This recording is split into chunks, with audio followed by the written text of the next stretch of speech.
पटना पहुंचते ही आरसीपी सिंह के तेवर गरम दिख रहे हैं। पटना आने के बाद आरसीपी सिंह ने सीएम नीतीश से भी मुलाकात नहीं की। अब खबर ये आ रही है कि आरसीपी सिंह बिहार दौरे पर निकलेंगे। पीएम मोदी द्वारा किए गए कार्यों को लेकर पूरे बिहार का दौरा करेंगे। मतलब मोदी सरकार की तरफ से किए जा रहे कार्यों के बारे में जनता को जानकारी देंगे। आरसीपी सिंह ने कहा कि सरकार कई दफे काम करने के बावजूद आम लोगों को यह बता नहीं पाती कि उनके हित में क्या क्या किया गया है। मैं इसी काम को लेकर जनता के बीच जाऊंगा। केंद्रीय मंत्री ने कहा कि पटना या दिल्ली में बैठकर जनता के साथ कनेक्शन नहीं जोड़ा जा सकता। इसके लिए जरूरी है कि जनता के बीच जाया जाए। उन्हें जब भी मौका मिलता है वह अपने गांव चले जाते हैं। गांव के लोगों के साथ संवाद से काफी जानकारी मिलती है। बिहार को विशेष राज्य का दर्जा दिए जाने पर आरसीपी सिंह ने कहा कि हमने साल 2010 के बाद लगातार इसे लेकर संघर्ष किया। पटना से लेकर दिल्ली तक में रैलियां की। पार्टी लगातार इसकी मांग करती रही, लेकिन बिहार को विशेष राज्य का दर्जा नहीं मिला। आज देश के अंदर किसी भी राज्य के नेता की बात सुन लीजिए, सारे भाषण के बाद वह अपने राज्य के लिए विशेष राज्य के दर्जे की मांग रख देता है। देश का कोई भी ऐसा राज्य नहीं जो विशेष राज्य का दर्जा नहीं मांग रहा हो। आज आप देखिए हमारे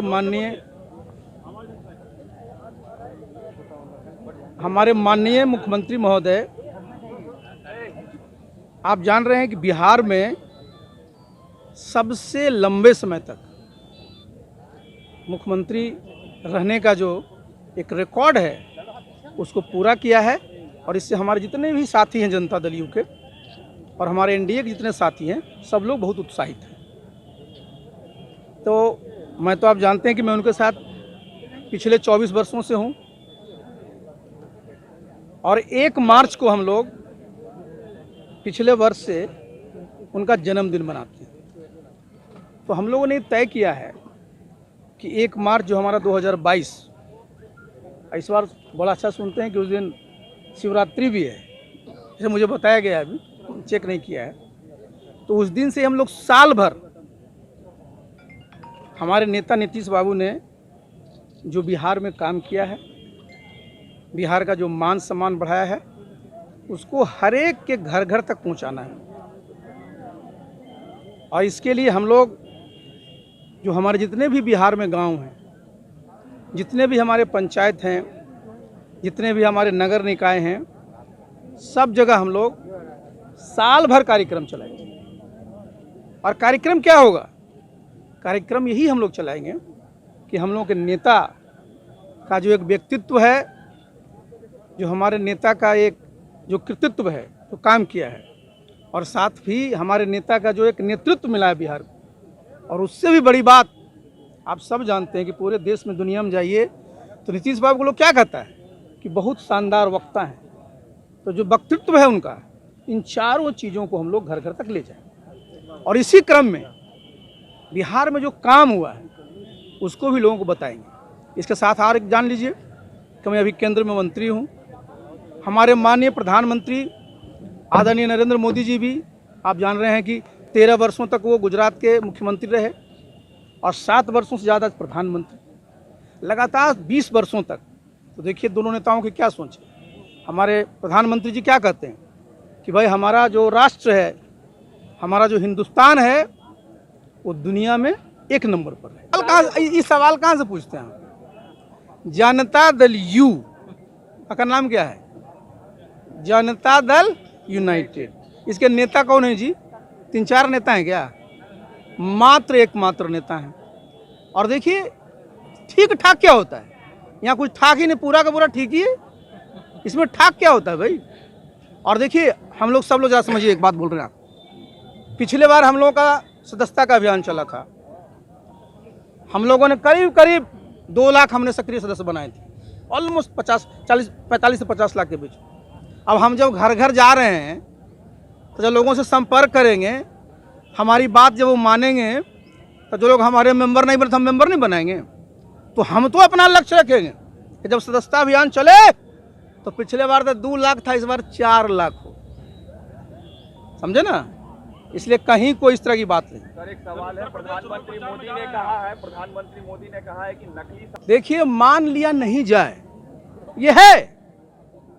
देखिए लोकतंत्र की सबसे बड़ी परिभाषा क्या है?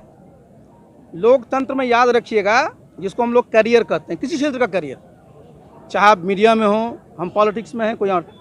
लोकतंत्र में कहता है करियर जो है ओपन टू टैलेंट्स होता है। जिसके पास मेधा है, अपनी मेधा के बदौलत देश में और दुनिया में किसी पद को प्राप्त कर सकता है। आज हमारे राष्ट्रपति कौन है जी? हमारे कलाम साहब कौन थे? और अगर परिवार में ही, तो पहले होता था कि राजा का बेटा राजा, उसका बेटा का बेटा। तो देखिए, लोकतंत्र में परिवारवाद यहीं से ही घुसेगा तो वो लोकतंत्र में क्या होता, क्या करते हो, परिवारवाद को वो लोकतंत्र के माध्यम से घुसेड़ देते हैं। कि जिस बात को हम अपने प्रशिक्षण शिविर में अपने कार्यकर्ताओं को कहते रहते हैं कि हमारी पार्टी की क्या पहचान है, जो हमारी विचारधारा है, गांधी जी, अंबेडकर जी, लोहिया जी, जयप्रकाश नारायण जी, आदरणीय जननायक कर्पूरी ठाकुर जी, और उस सब की जो सोच रही है, हमारे नेता नीतीश बाबू ने उसको जमीन पर उतारा है। तो जो प्रधानमंत्री जिस कंटेक्स्ट में कह रहे थे, वो समाजवाद की बात कर रहे थे। उन्होंने ठीक कहा ना कि लोहिया जी का कोई परिवार नहीं, जॉर्ज फर्नांडिस जी का किसी परिवार को कोई नहीं जानता, हमारे नेता का भी आप जानते हैं। तो हम लोग तो प्रधानमंत्री जी को इसके लिए धन्यवाद देना चाहिए। आपने दूसरी बात कही, विशेष राज्य का दर्जा। साथियों, आप सब अवगत हैं, जहाँ जितने लोग यहाँ बैठे हुए देखते हैं, शंभू जी बढ़िया हिमाचली टोपी लगा कर बैठे खड़े हैं। 2010, 11, 12, 13 कितना रैली किए थे हम लोग जी। उसमें हमारे प्रदेश के अध्यक्ष आदरणीय वशिष्ठ बाबू, उनके नेतृत्व में हम लोग कितना किए थे। और हम लोग यहाँ गांधी मैदान में कितना बड़ी रैली किए थे, हम लोग दिल्ली में भी किए थे। तो देखिए, इतने वर्षों के बाद मैंने देखा, आप पार्लियामेंट में भी देखते हो, कोई राज्य ही नहीं बचा है हिंदुस्तान का। जब उसका नेता बजट पर बोलता है तो या तो शुरू में या अंत में कहेगा कि सर तेलंगाना को विशेष राज्य का दर्जा मिलना चाहिए, झारखंड को विशेष राज्य का दर्जा मिलना चाहिए, उड़ीसा को विशेष राज्य का दर्जा मिलना चाहिए। अब बिहार का तो हम लोग का शुरू से ही हमारे नेता ने सीखा। लेकिन देखिए, जिस बात को मैं कह रहा हूँ, हम लोग सब इसके पक्ष में हैं कि जो विशेष राज्य के दर्जा की खिड़की से जितनी सुविधाएं मिलती हैं, उनको हमको बेहतर ढंग से मिलना चाहिए। जिन जिन क्षेत्र में हम पीछे रहे हैं, उसके लिए उसका बैकअप होना चाहिए। हमारा बस कौन काम है? सरकारी काम करना, संगठन का काम करना, लोगों को बीच जाना। हमसे ज़्यादा कम टाइम केकरा पास है? मंत्री जी, 2 सवाल है। एक एक सवाल का नहीं, जनसभा नहीं है। मैं सीधे घर घर जनसभा नहीं, हम लोग करेंगे जहाँ पर कि हम अपने युवाओं को, हम अपनी युवतियों का, उनको ट्रेनिंग करें। देखिए, ये बताना, देखिए जो मैंने बनाया, ये माइंडसेट बहुत जरूरी है चेंज करना। आप जरा समझिए, जो मैंने कहा ना कि हमारा कमर्शियल माइंडसेट है, ये नहीं है, हमारा पॉलिटिकल माइंडसेट है। सबसे पहले अगर कोई सड़क पास हुई, कहाँ दिमाग जाता है, ये टेंडर केकरा मिल रहा है सर। ये नहीं होगा कि सब कौन कौन से गांव जुड़ेंगे, ये नहीं होगा सर कि ये सड़क बन गई है तो कहाँ कहाँ दूध पहुँचेगा, कि केकरा टेंडर मिले, फलाना मांगे सर। अरे सर, तो ये नहीं, हम लोग तो शुरू करें, लेकिन हमारा जेडीयू को लोग जाएंगे तब सब एनडीए में हम लोग हैं ना जी। तो वहाँ जो वहाँ काम हो देखेंगे नहीं क्या? जो जो सुविधाएं मिल रही है देखना है ना। लेकिन एक बात आप सोचिए, आप जरा सोचिए, मांग क्यों करते हैं? मांग करते हैं कि लोकतंत्र की जो जड़ें हैं उसका फैलाव और बढ़े। और ये मांग कौन करते हैं? परिवारवाद वाले। उनको तो सूट भी नहीं करता है।